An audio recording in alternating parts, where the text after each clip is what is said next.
So mga tol, tinuruan nga po ni Mexican legend Erik Morales ang Mexican boxer na si Rafael Espinosa ng teknik kung paano ang tamang pagbato ng suntok. Sa mga hindi po nakakakilala dito kay Rafael Espinosa, siya po ngayon ang kasalukuyang kampiyon sa WBO featherweight. Naging world champion nga po siya dyan mga tol nang talunin niya ang dating kampiyon na si Robeisy Ramirez sa isang majority decision noong nakaraang December lang. May malinis na record pa nga din po itong si Espinosa na 24 wins, no losses with 20 knockouts. Isa nga po si Rafael Espinosa mga tol, ang potensyal na makakalaban ni Naoya Inoue sa hinaharap kapag umakyat na ng featherweight division si Inoue. So marami nga po matututunan si Espinosa mula kay Morales. Gayong isa si Morales ang pinakamagaling noon sa featherweight division. Pero noong dumating po si Manny Pacquiao, siya naman po ang nanalasa sa featherweight division. Speaking of Manny Pacquiao mga tol, natawa si Pacquiao nang ipanood sa kanya yung dating pelikula sa TV kung saan tinulungan niya yung babae. Kalaunan, inupakan din niya yung babae. Natawa nga si Manny Pacquiao nang ipanood sa kanya yan.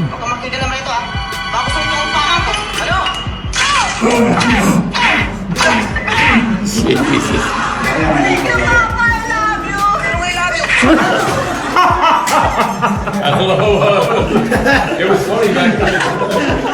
Still kind of funny now. Around the right people. It was pretty funny. That was the first time seeing it when they sent it to me. Yeah, I never saw that. Senator, our group. Sa kabilang banda naman mga tol, Jake Paul, ginaya yung tato sa mukha ni Mike Tyson. Nagpatato nga po sa mukha si Jake Paul, katulad sa tato ni Mike Tyson. So ano kaya yan mga tol? Totoo kayang tato yan? O hena lang? Pagbibiro naman ng mga boxing fans, buburahin daw ni Mike Tyson yung tato ni Jake Paul kapag lumapat daw yung suntok ni Mike Tyson sa mukha nito.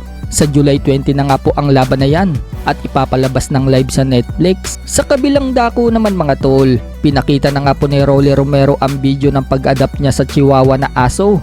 Pinangalanan pa nga po yan ni Romero na Isaac.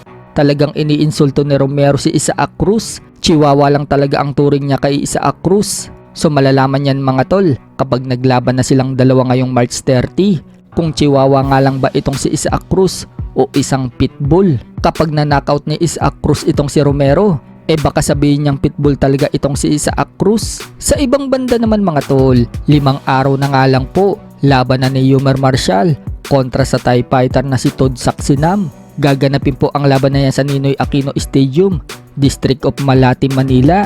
Ayon sa report mga tol, libre umano ang entrance dyan. First come first serve nga yan. Pwede din mapanood ang laban na yan sa One Sports at Pilipinas Live. Puspusan na nga po ang pag-iinsayo ni Marshall. Huling pro fight na nga po yan ni Marshall sa ngayon bago siya sumampa sa 2024 Paris Olympics ngayong July.